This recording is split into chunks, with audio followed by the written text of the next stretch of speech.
wait for two more. That's my.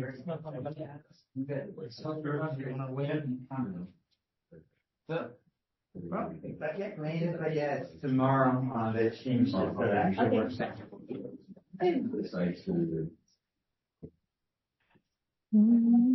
what's your ETA? What's your ETA? I'm good. How are you doing? All right. What's your ETA? Well, some of my family's in Hawaii, so I'm Okay, hold on. taking a space eight flight. And there's one scheduled tomorrow. Oh, Okay, what's your ETA? are we going to, are we there in? No, well, I will be planning on for Okay. holidays. Okay, then. Which one? Okay. Okay, so we have a quorum, but I'm just waiting. Can we check with Norma and Marlene, Director? Director Marlene is on Zoom right now. Okay, right now. Mhm. And then Norma, Director. Let me call her. And then do we all sign it?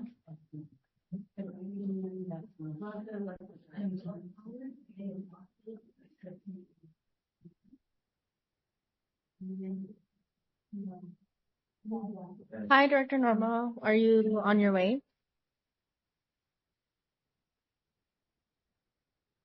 Water.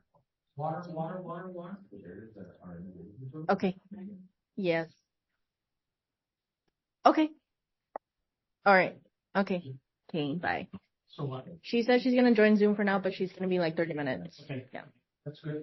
Did everybody sign in here? Yes. Can I get the?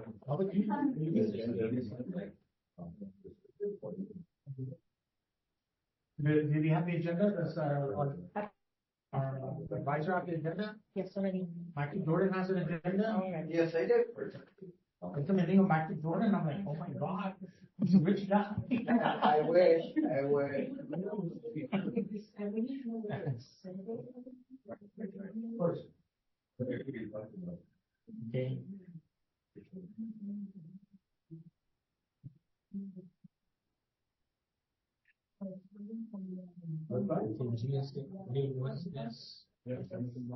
Yes.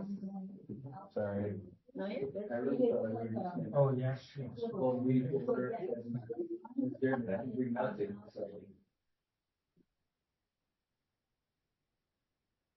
There's going to be for her here. Here after organization first.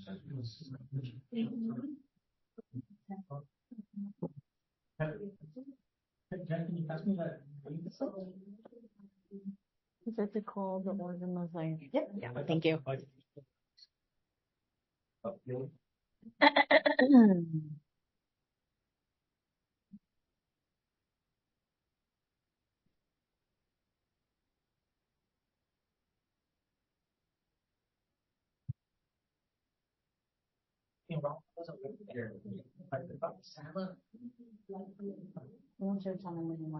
Huh? You serve salmon? What do you mean that was so? Oh, I'm sorry. No, it's salmon, actually freshly caught salmon. Well, not freshly caught, it's called Alaska salmon.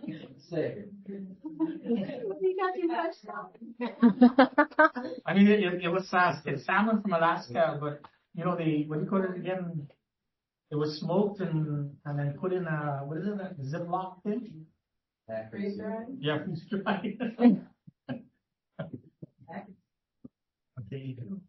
Did he tell you about the meeting on Monday with SBDC? The what? You didn't. Why didn't you tell us about the meeting? What meeting? SBDC. Oh yeah, I just had a discussion with dinner. It's a meeting on Monday at 9. 10. 10? 10?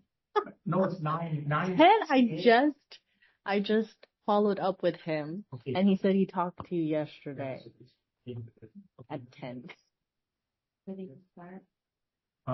We got a quorum, right? Yes. Huh? But we won't be able to go. Are we good already? All right. Well, let's just wait 2 minutes until Pro Tem, and then we'll begin the thing and make it pass.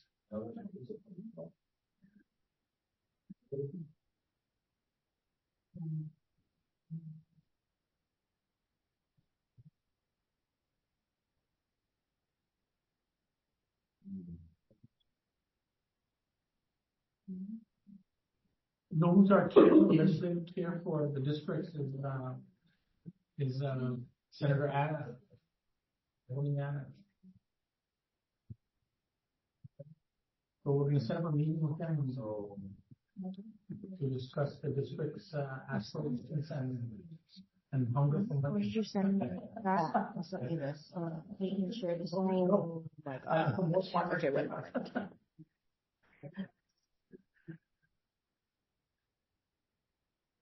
Yeah, he's chairing agriculture, the committee on agriculture. Oh, shoot. Sorry.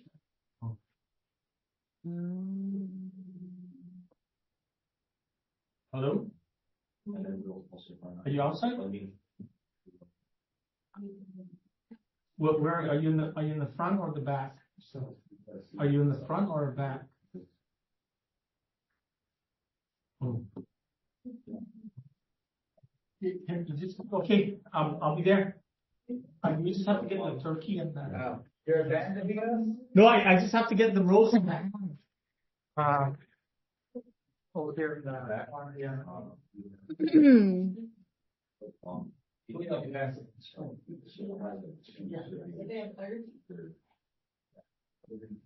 They have 30 people responded and confirmed that they were. Supposedly, yes.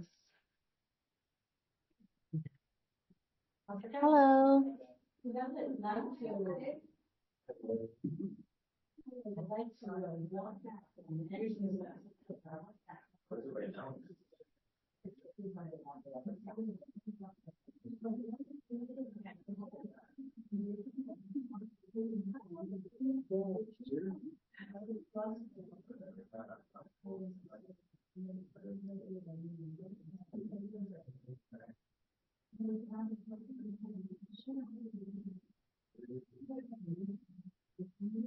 Oh, yes.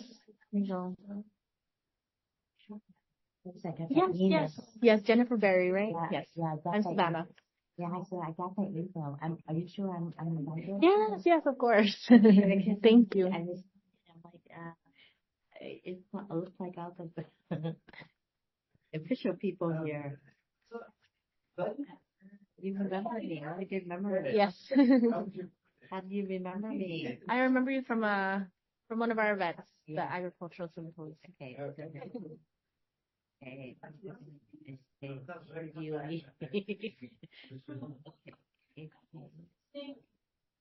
See tomorrow. Yeah. Very just need this really. But yeah, I'll be. Those things, we're all between the 10th and 14th. Because next week we're on Thank you.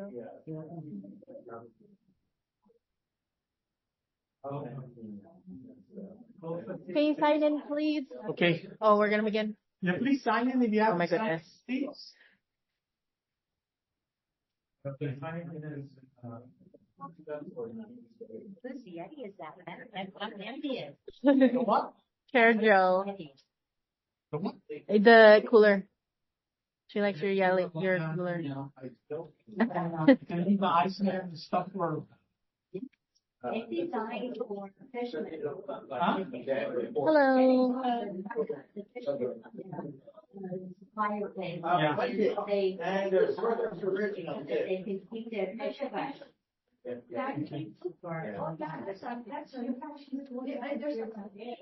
Oh. Hello. Yeah, they're, yeah. Oh, I just realized. I can hear you, Savvy. Okay, great. Thank you. Are you guys able to see my screen? Yes, ma'am. Okay, great. Okay, ladies and gentlemen, let's begin the partners meeting for the Northern Soil and Water Conservation District. It's Tuesday, November 26th, 2024. It's 16:13 PM or 4:13 PM at the University of Guam College of Natural and Applied Sciences Building, room 104. I call this meeting to order. Can we do a roll call? Chairman, President, Secretary, Secretary Norma, Custodian, President, Treasurer Katrina Regis, Present. Director Tom Tanaka, Present. Director Marlene Revo, Present. Staff Gentleman Abinales, present, Staff Savannah Garcia, Present. and their advisor, Dr. Robert Bavacqua. President. Yes. Okay. Thank you again for coming. And the next item on the agenda is the acceptance of the last meeting minutes. You guys reviewed it?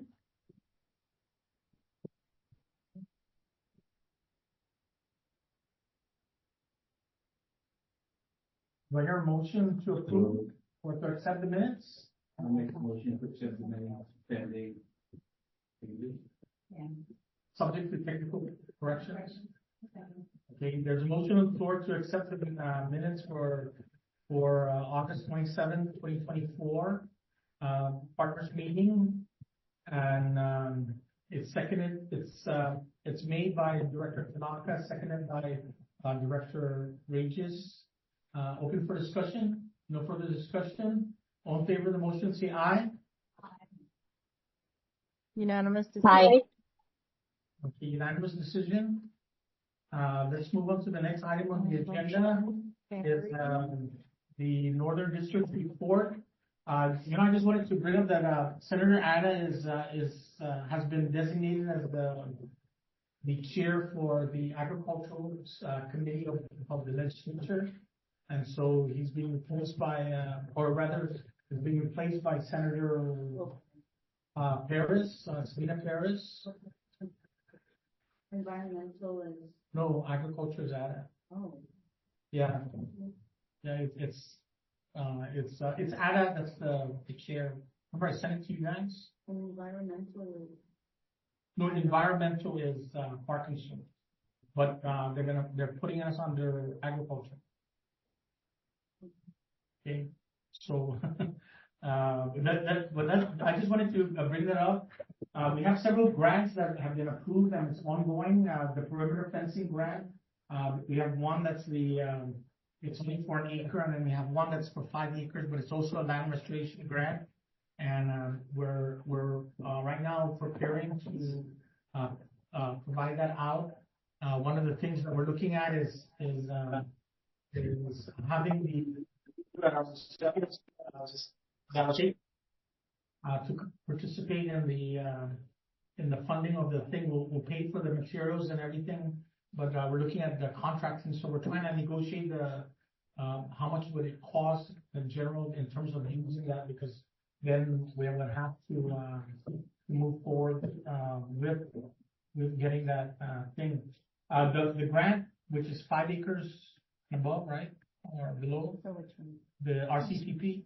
1 acre to 15 acres. Yeah, so we have that, and it's also a land restoration grant. So we're looking at using that for forestry restoration, especially in the northern area. Our efforts for the north, not for anybody else, but the northern area is to help in the land restoration of our, especially of our conservation and natural preserve areas, and helping in the farming community efforts. There's a GITA grant that we're applying for, and that hopefully we get that. It's a $25,000 grant that we're looking at. That's called the program we're looking to implement is it's Nano. It's how to one of the things we're looking at is using a video and booklets to produce cultural practices that we do here, like how to make tuba. We don't want to lose that, so we want to be able to do that. How to fish. A lot of people don't know how to fish. How to swim. A lot of women don't know how to swim, and I know that. I coach athletes. But anyways, it's a how-to manual for helping our people out in terms of getting them knowing how to do things and giving them the insights on it so they can do that. And we can put it on YouTube or Instagram as part of a video type.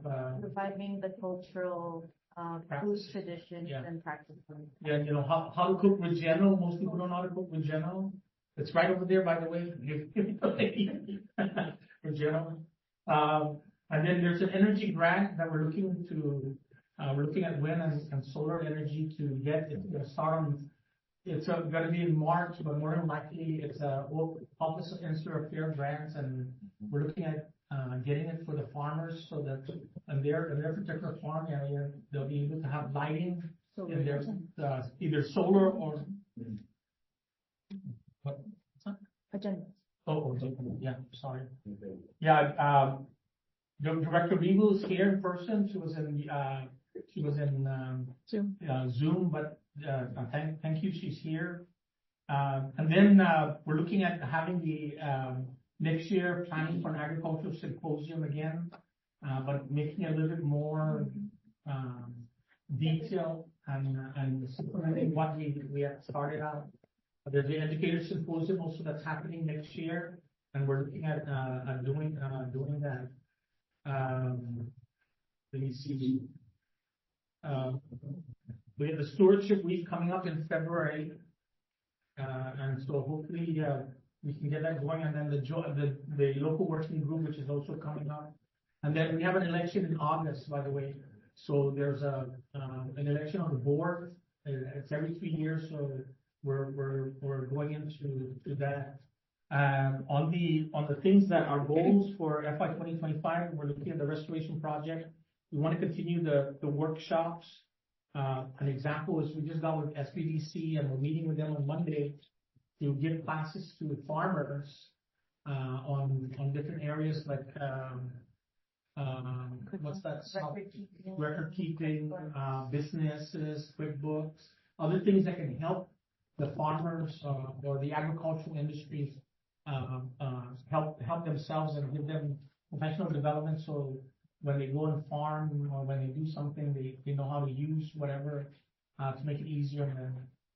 And we talked about the Help Thy Manu YouTube program, and we have a regional meeting that we're going to, and we're setting up our website. And so hopefully you guys can get on the website.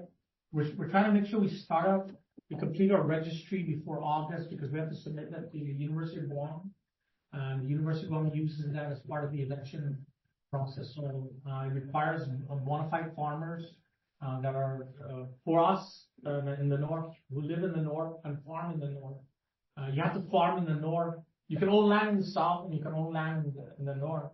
But the key to doing it is, are you farming? And where are you farming at? So if you live in the south and you're farming in the south, I mean, if you live in the north but you're farming in the south, like one district director lived at Ipapao States, but she farms in Enarahan. So Okay. So what happens if you farm in both? then you can choose. You have a you're part of the registry. You can be in the registry of both districts because you're a farmer, and if you farm in both of them, you can choose which side to vote on. It doesn't matter. You can do that. And other than that, we're hoping to solidify our partnership with a lot of our partners that we have, so we can help our people that are on our registry make sure they succeed and hopefully provide Guam with opportunities to become especially self-sustaining in the agricultural industry side of the house. That's it. Yeah. Yeah. Who's gonna? For partners reports, so we're gonna go by. If any of the farmers did not want to report out, that's okay, because we're just gonna go down the list. Jay, did you want to say anything? No? Okay. Christian Benitez from Bureau of Statistics and Plans, Local Management. Sure. I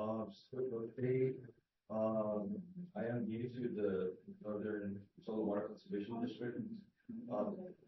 because, I guess the bond building, my former coworker, she used to attend to represent, GCMP, but she moved to, the federal side now. So I volunteered to also attend the Northern Stormwater Yeah, Conservation. thank you. Yeah. And then, so we've been working with, set update, we've been working with, the Department of Agriculture on the One Forest System Plan, which is now, made it to the legislature, to go through the AAA process. And so, Speaker Teresa Lagi did introduce, a bill to adopt the One Forest System Plan with some, amendments, which we did, support. So we're hoping that the One Forest System Plan is adopted before the end of the legislative calendar. So that we can, proceed to the next step, which is to promulgate the rules and regulations within, 90 days. And then we could actually begin, implementing projects in, and the site-specific management plans, which I know everyone's excited to start, doing projects. Yeah, I have a question on Yeah. when I was reviewing the plans, it didn't include all, conservation and natural preserve, areas. And I'm wondering, they wanted to start off small, but, the areas are actually reserved by law, back in 1976. And I have a listing of all of it, and the reference source of how it became, a conservation or natural preserve, and yet it's not in the forest system plan. So there may have been some, omitted for that 1976, because we were going off of the 1999 conservation, park master plan. So there was an inventory in there that we were basically going off of, and, I think gas. Yeah, it's in the same inventory, but it's not on the forest system plan. Yeah, maybe we could, look at those areas. Okay. Because I mean, if you don't make sure you put it as part of it, the assumption is that it's available land. And those lands were specifically selected because of their unique characteristics. And yet if you don't reserve it, the land trust is going to issue out leases galore out of it. And because anything that's not reserved by law, which it's reserved by law, is going to be considered available land, and they're going to issue out leases on it. Right now they're issuing out leases on those lands, and even the legislature not the legislature, but the Attorney General came back, and the auditor saying you can't lease land that's already reserved by law. Right. And so if it's on your forest system plan, and if it's not on the forest system plan, But it's already just in your. yeah, I can give you the law and the reference source of everything.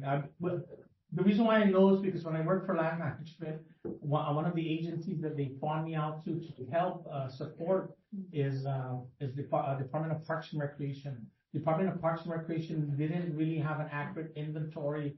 They didn't even know where their land was at. I actually we had to go in with a staff and actually research every single land and then source it, reference it to make sure that we have it. So this is why I'm saying that I have a complete list. And so I don't know, maybe we can For sure. set a meeting up and because we want to help. We want to make sure we help them because Guam is already designated as an urban cluster by the U.S. Census Bureau, and the bulk of the island of Guam. So there's hardly any rural areas, especially in the north. And if you're going to be eligible for USDA grants, guess what you have to be? A rural agricultural area. And so the reason why they put urban, suburban, and rural and forest and the designations was because once you consider it as urban, you're actually taken out of the equation for funding. And that's a problem when we're dealing with the northern, especially the northern area, which is building up like nobody's business. And so, that's one of the tie-ins to protect, agricultural land and agricultural resources on Guam. Because if you don't do that, then USDA steps back and says, I'm sorry, but you're not eligible. And this is why they gave the designation to Guam as urban clusters. We used to be urban, and now it's called urban cluster because the Dededo, the entire Dededo municipality, Dededo was considered urban, and they were ineligible for a lot of USDA grants. And Guam negotiated, as a matter of fact, BSP helped in the negotiation to make sure that we got designated that urban cluster. And so only portions of Dededo are designated as urban cluster, not the remaining portions of Dededo. And so they already, you guys have that in your, when you guys did the US Census.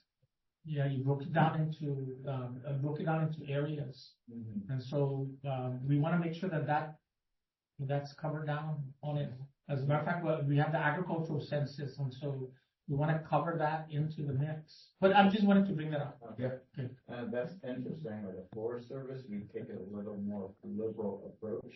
Basically, if there's a lot of concrete, it's urban, and if it's a lot of forest, it's rural. I know, but we have to follow the US Census designation. Interesting. Yeah, so if you look at that, US Census designation has a lot of the northern area as urban clusters.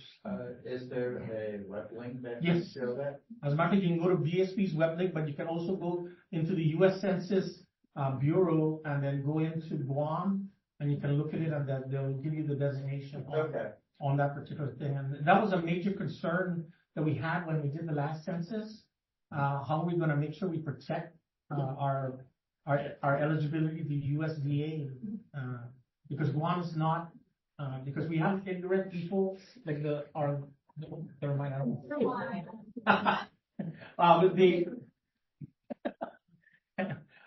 well, anyways, we just have to make sure we protect that, and one of the things we need to protect is the designation of the forest or the conservation and natural preserve area.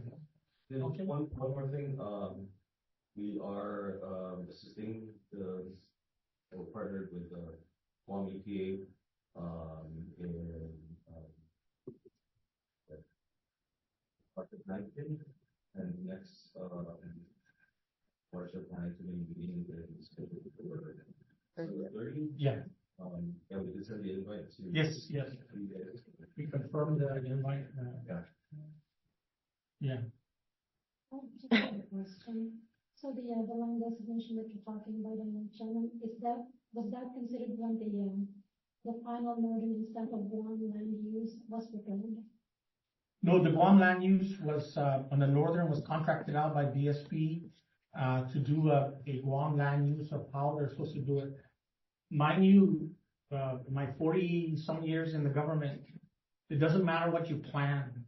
The legislature will come in and do what they want. And so you just have to show the legislature that the benefits of why you just can't do this. Most of the zone changes that occur on Guam is not through the normal process of going through the Land Use Commission or the Planning Commission. It's through the legislature. So every road that you see, major route, is zone changed by the legislature, not by. Yeah. So the DSP sets the template of what we think should be there, or what should be planned for it, but you can never plan because there's an outside factor. Somebody has to sue them to hold them accountable because there's already a Supreme Court case that happened, and the U.S. Supreme Court ruled that once you set up a board to do that, and the plan is there, you cannot come in and micromanage the plan. You have to let the plan. It's a due process issue, and so that's what was brought up in that Supreme Court case. If you want a copy of it, I can get you the copy. And because I'm just wondering because when I perused through the plan, some parts of Dededo were not identified, but some other areas were. So I was just wondering if they were not included on the plan, What does that mean? No, everything on the north, it's called the northern, Central Guam land use. yeah, land use plan. They identify every single area. What they've done in the designation is they've designated, they were integrating the community design plan as a part of the central and northern. So they were trying to design the village to give the village autonomy, but you can't even distinguish between Manila and Vergara and Manila and Deredu, because guess what's happening? They're just urban clusters, and they were just urbanizing everything. And so how do you protect the rural things that are going there? Because everybody wants to have a home, live, but they don't realize the impact that it's causing. And look at what's happening with our aquifer. Our northern aquifer is literally contaminated with a high incident of, and they've already briefed that. We already briefed that, and so did GWA and Guam EPA. They briefed that it's high nitrates in non-sewer areas, and then the legislature passed a law that made it from, you can build 4 residences on 1 acre lot in a non-sewer area, but they passed it, and now you can build 6 residences on a non-sewer area in the northern aquifer. And so, you know, where do you go when a legislature passes a law that now densifies the area? And so they already have records of, not records, but studies that show high incidence of nitrate level in the aquifer, in the areas that are non-sewer. So that's a problem for us, because if you drink your water, yeah, you're gonna have a problem because of the high nitrates level. And then, you know, what they encountered also was PFAS and PFOS is on the rise. Also these legacy chemicals like what's the legacy chemicals we talked about that's coming out into Tuman Bay? Let's say what is it? PCP? What? PCB is coming out into Tuman Bay because it's from the military's time there, which the military won't admit. But you know, the locals didn't have PCB, so PCB. It was only the military. So you know, how do you hold them accountable to it? And so that was a study also done on EPA. They have it on their website showing the issue. But anyways, hey, go ahead. I'm sorry. No, that's it. But yeah, just to clarify, so that 2009 North Consensual Long Land Use Plan is enforceable because it's adopted as an element of the comprehensive development plan. So we do when there are applications that propose development that are contrary to the designated land use under the North Consensual Long Land Use Plan, we do object. Yeah, but they object through the normal process. The legislature goes in. Guam Land Use Commission. The Guam Land Use Commission is the normal process, but and they're a part of the application review committee. The problem that we have is, guess who's zone changing at will? Spot zoning. Yeah, it's called spot zoning, and it's the legislature. So agricultural land is being converted, and we're again, it's going to impact our ability to get grants from USDA because, you know, so this is one of the reasons why we're pushing to you know, we're trying to push to have urban farming as a part of the equation, because we're going to degrade from, we can already see it, Guam not having any northern land area. And well, we are updating the comprehensive development plan, right, to the 2050 Guam sustainability plan. And I think the element that we're going to be focusing on is an updated land use plan. So, you know, when that starts, for sure, like agriculture or the solar water conservation districts, you know. Yeah, of course. Well, that's why you're saying that we're going to make sure we're at the table, but even, it doesn't matter where the table. Remember what I told you what's going to happen? The North Consensual Guam Land Use Plan, yeah, there's agricultural land use designation, but there also needs to be a conservation because there is no conservation. Well, it's part of the. It's I think it was. Open space. Open space, or just for open space. Yeah, but you capture it in the law itself. Mhm. Yeah. No, I just want to bring that, okay. This is all. yeah, this is a very interesting topic, and even with the law that you just mentioned, Chair, because, with the, like affordable housing that I know that part of, the main part of the development that we do is our farming. So I wanted to make sure that I can preserve as much of the property for agriculture. So and like the clusters zoning or spot zoning, so yeah, that's very interesting. Thank you. Okay. And Just a general question for the, I guess, urban clusters designation.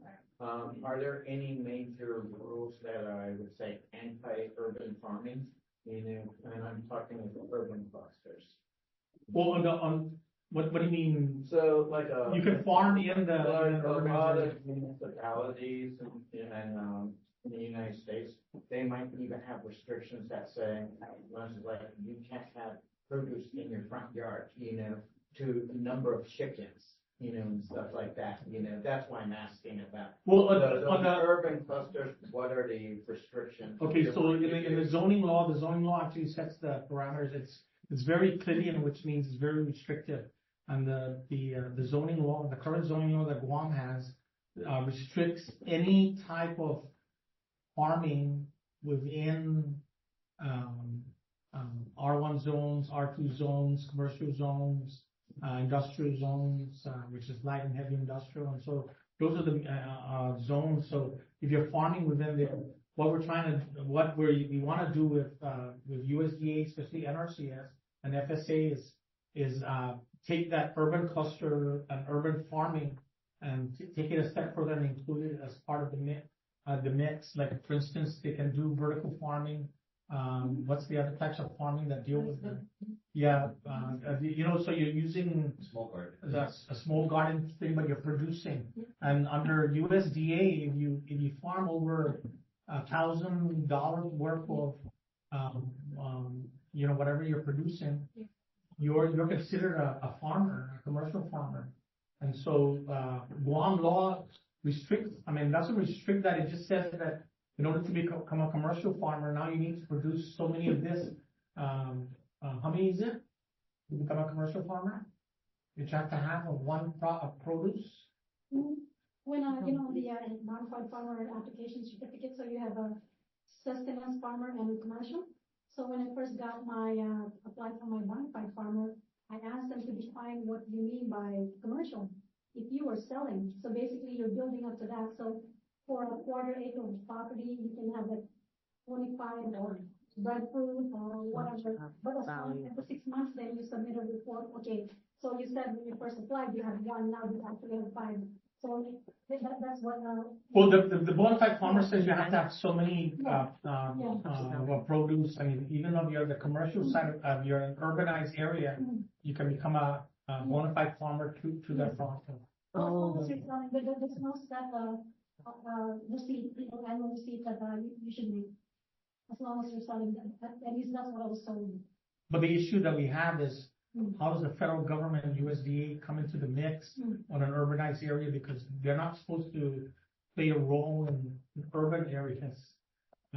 They're supposed to play a role in rural areas that can help in farming, because they're using the traditional farming definition as the way of farming.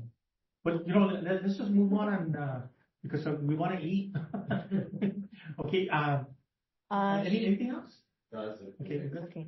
Charlene Hopkins from USDA. USDA Wildlife Services. Instead, we have Chad with me too, because Chad's taking over all the ungulate control for our program. He's the snake guy. He's not a snake guy. He's an invasive guy now. He's a big guy. He's worked in several states and done lots of aerial hunting with pigs in Kansas and Nebraska. 10 years. He's the expert in snake. Coordinator for feral swine stuff. I came here as a snake guy. We all kind of do snake work. Our whole program is heavily involved in snake work. Yes, I have 29 years with Wildlife Services now, so date myself a little bit. I started in '95. But yeah, about half of my career is spent doing feral swine stuff in Kansas, and so I got a lot of feral swine experience too, yeah. Are the swine here more aggressive than in the States? I don't think so. No, I was okay. big as a pig is a pig. Yeah, that was not big. And it's- But, no, I'm excited to be part of it, and I kind of jumped here before you.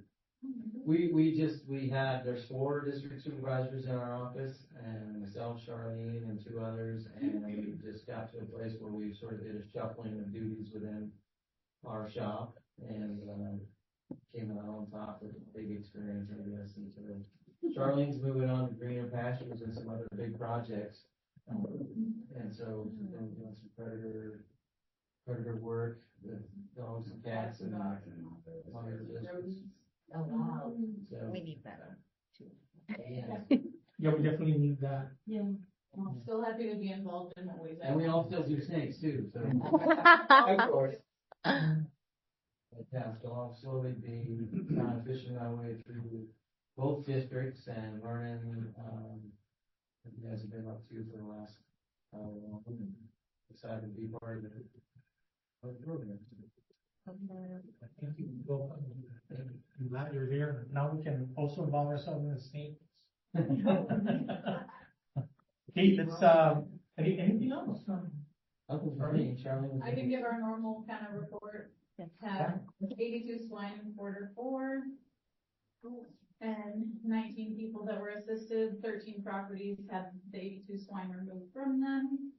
We disease sampled almost all of the swine. Only 3 of them didn't get disease sampling, so had a high number of swine that we got to sample. We were also providing meat quality samples to Dr. Leo at UOG up until the end of September. We participated in the educator symposium, all the NRCS and NACD site visit stuff, and the ag symposium. It's been a busy quarter. Very exciting. Although I guess the ag symposium was in October, so it technically falls into. Okay, Question. What part of the island do you capture most pigs? Or are they evenly distributed? From the data that we have, it's actually pretty even, but that's because we're not getting all of the pigs. Right.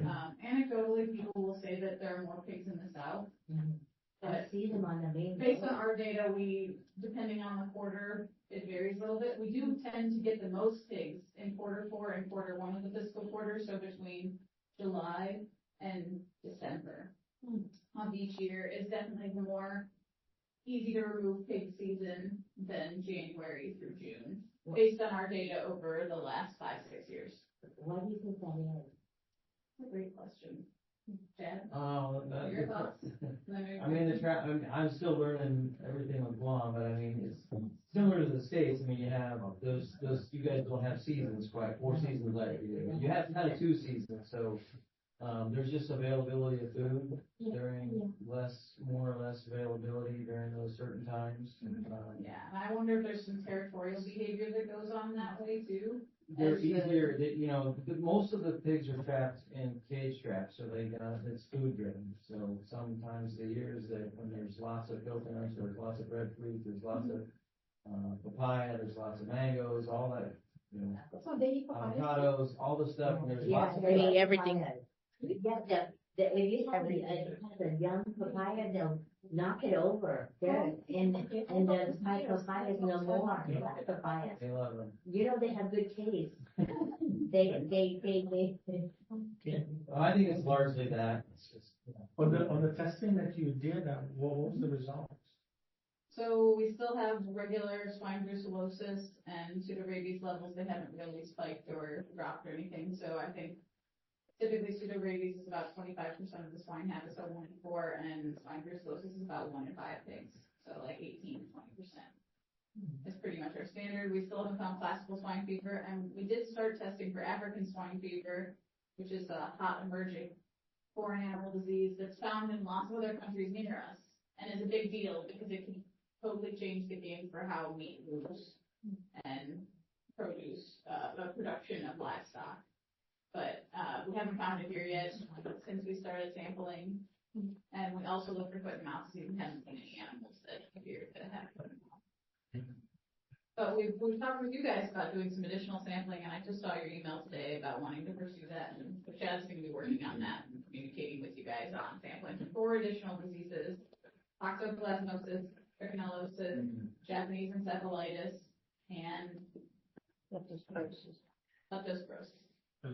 To see what those levels are at, because some of them were tested for in the past, and they all are present, but we're not sure what levels they're at now, because they were all tested for back in like 2017, 2018, quite a ways ago now, actually. Okay, so the issue that we're having, especially for Guam, is our rates of recurrence, our findings is higher than the standard United States. So we're like in the disease territory versus the rest of the United States, in terms of their thing. And in order to really make sure we delete a lot of those diseases that they're talking about, is actually get rid of the population. But right now, because we don't have capacity, because we don't have capacity, there's a problem there, and they can only do the management, not the eradication, and so that's where we're at, and we're trying to build the capacity, helping the building of the capacity, so that the more feral swine we can hunt down and get rid of, the better it is. And what's the production level of swine? So female swine can have up to 3 litters in a year. Per litter. That's really high producing swine. But we've kind of bred them that way, so the more domesticated they are, the more higher output they have. And a lot of the ones here are pretty still domestic, which is why you'll see them with all the spots, and they're not quite all hunchbacked boar that you would see in like a cartoon. They look more like a pig you see on a farm, because they're still on the more domesticated. But how do they get loose, become wild? Ways. People release them all the time, or they can just get loose during typhoons. There's all types of ways that people release pigs. Pigs become popular. Okay, thank you, appreciate it. Next. Michael Jordan. All right. Hello. Well, as far as the Forest Service, since last name, we've been pretty much helping with the Sentinel landscape designation. So if anyone's not familiar with that, that's a designation that's associated with the military. The next Friday on the 6th, there's actually going to be a meeting related to that. And how it's organized is there's a few key organizations, so DOD, us, NRCS, and a few others are the key organizations. And then we have smaller groups that are basically partner agencies that are also part of it. The main thing is, from practical standpoint, why does DOD do this? Well, one is they don't want to have Chinese building high-rise right next to their base, okay? And it's nice to kind of have conservation areas and agricultural lands around the base. It's a nice buffer. Also, it's good PR for the DOD, helping the environment and considering the checkered paths of DOD activities. But what does it actually mean? Means that having that designation, so if anyone applies for a grant in the future, gets a higher priority. So that's just a general thing. And then there's also actual targeted money that is actually earmarked for the Sentinel designation. The other third aspect is just for communication, and I'm going to give an example of a personal pet peeve. LFA, okay? A funding to eradicate LFA from private land. Here's a boundary, 2 inches away is DOD land, but the funding's not for there. Do LFA follow our arbitrary boundaries? Nope. So it's to help communication between the DOD side and a non-DOD. That could also go to, say, fire, so, and different things, so to help communication. So just, was it the 6th, as the next meeting, Patrick Keeler, if you know him, he's the one who's organizing it. So if you don't have the information and you think you should be part of it, after this meeting, get with me or contact Patrick Keeler. So that's one thing that's going on. The other thing I just might mention, this doesn't so much correctly, I'll use this example. I'm working with, invasives and biosecurity. There was actually a close call with LFA up in, northern Marianas. And the, originating source was here in Guam. So, we're trying to work with getting some more, things back and forth, with, invasives and biosecurity. So that has been the past month right there. Do you guys know what the LFA is? So low fire if you don't know why we refer to this.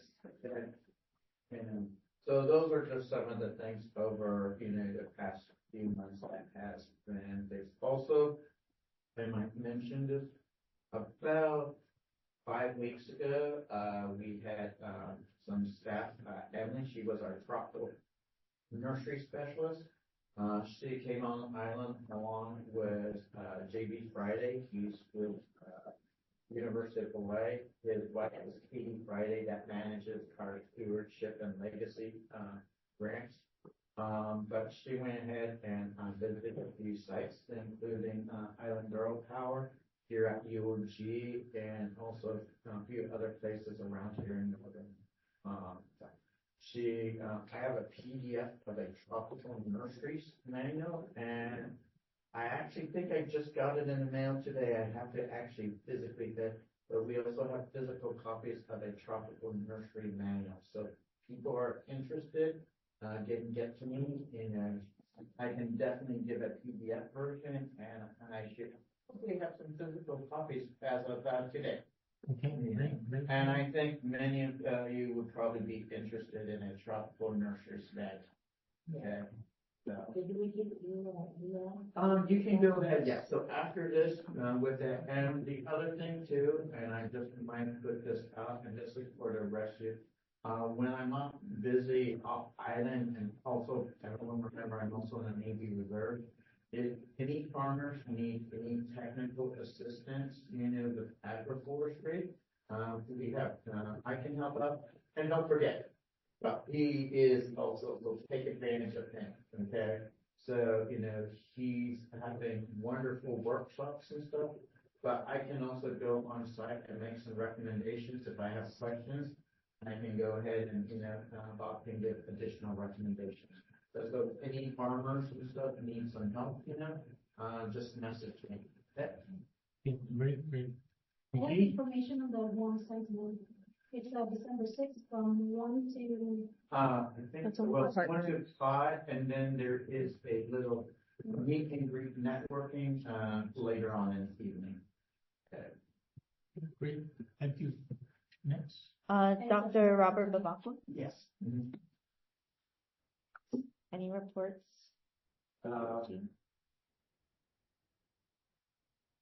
Just that, things that have been interesting, the farmers that were engaged in, at the Interrohan Experiment Station, we have a banana variety trial where we're evaluating Manila, Macau, Fiji, Sabah, and Blue Java, which ones perform or the highest yielding for Guam, and which ones have disease resistance. We also have a trial there where we're introducing seedless watermelon into Guam on a trial basis. And we'll have a field day on that early in February. On what side are those? We're evaluating 4 varieties of seedless, and they range in size from 20 pounds, which is kind of a conventional size, down to 4 or 5 pounds, which is like a cannonball. Okay. That's all. Thank you. On the banana issue, they grow different. They don't necessarily grow. I mean, I'm looking at the soil. The north soil is completely different from the southern soil, and so when you do the testing down there, how does that impact the north in terms of using that farm in karst limestone area? We chose Interrohan and the site there because it's relatively isolated, and that so all our banana plants are disease-free. So we're evaluating for their susceptibility to things like bunchy top virus, black leaf streak, and things like that. So that's why we chose Interrohan. Okay, great. Thank you. Okay, if there's nothing else, we'll go into We have the. 2 more. Island Girl Power, any updates? No, I have no updates. Okay. Okay. And then, John from the Southern District, did you have any updates? Oh, John is on. Hi, yes, I do. Okay, on November 9th, the Southern Soil and Water Conservation District hosted a workshop aimed at recruiting farmers to participate in the EQIP and CSP programs. This event was successful in engaging local producers and providing valuable guidance on conservation funding opportunities. The workshop success is attributed to the strong support and collaboration from our partners, including UOG, USDA, NRCS, FSA, and local nonprofit organizations. The Southern Guam Soil and Water Conservation District staff are also focusing on assisting NRCS to ensure that applications are moved successfully through the contracting cycle. And then looking ahead, the Southern SWCD will hold its partner meeting in January. Erica will provide the details to everyone when they're available.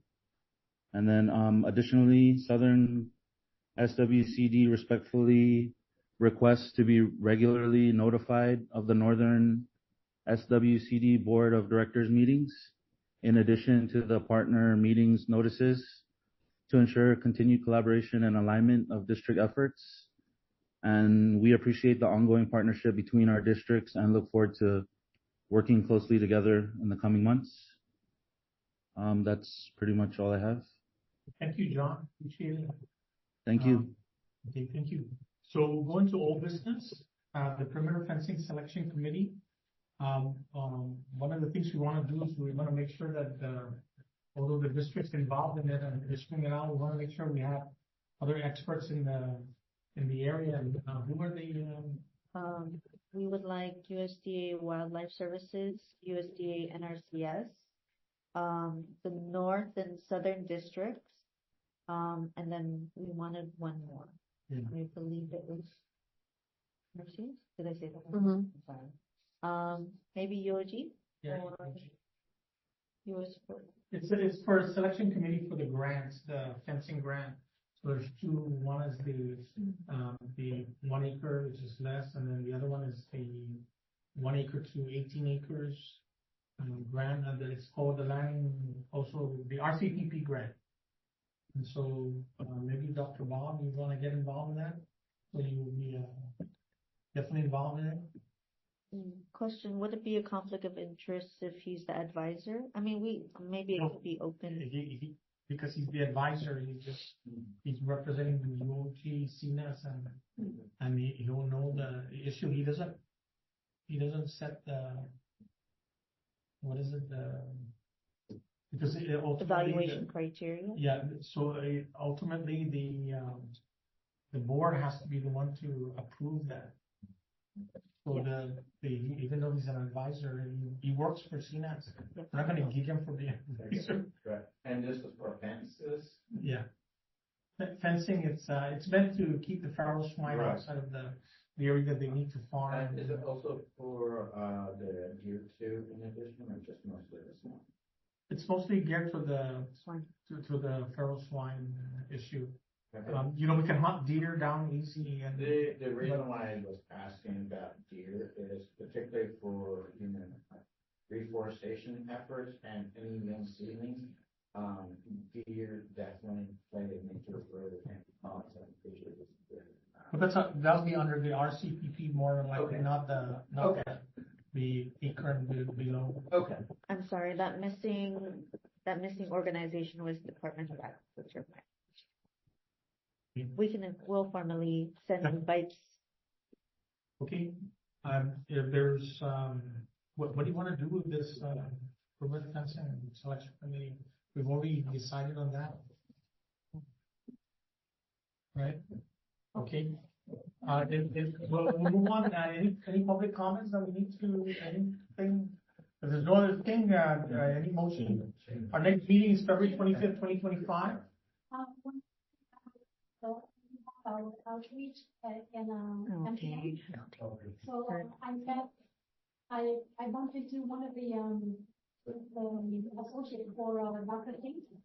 They're still looking for the farmers to apply for the Climate Smart grant. No, Apparently, it's there's just- not enough farmers applying for them. So, Alicia, that's the name of the one is the POC. Yeah. Okay, okay, great, thank you, for that. Our next meeting again is February 25th, 2025. Again, the north and the south alternates in terms of meeting because we don't want to conflict and we don't want to burden our partners for too many meetings. Do I hear a motion to adjourn? Okay, so moved. Can we rise and bless the table? Let's eat. Thank you. In the Father's Okay. name. Let's just look at these ideas. Abby. Okay, Christ our Lord. Amen. Amen. Again, thank you for our partners and thank you for coming. Please help yourself to the food. And we can't take it home, so you have to You didn't know. eat it now. And we said, okay, in the name of the Father, Son, and Holy Spirit, amen. Please, Yes, Director Norma. please eat. I'm set. I guess I made it just in time to eat. Oh my God. Just in time for the food. Either that or I could just leave. How's that? No, I'm gonna park and come in. Okay. Okay, bye. Okay, bye. Bye. Okay, guys, thank you. Thank you. You too.